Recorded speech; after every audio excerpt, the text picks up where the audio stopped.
tě ukázal, ale ignoruje.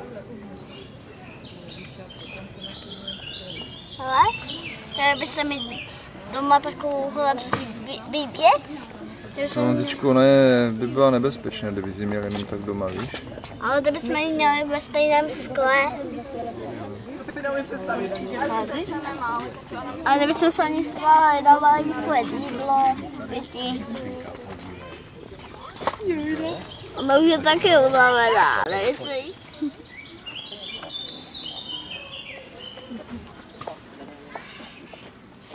Pomrkává.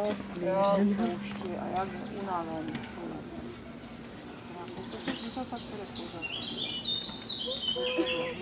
Ale tam je les.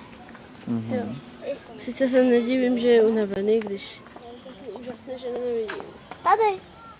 Děvka.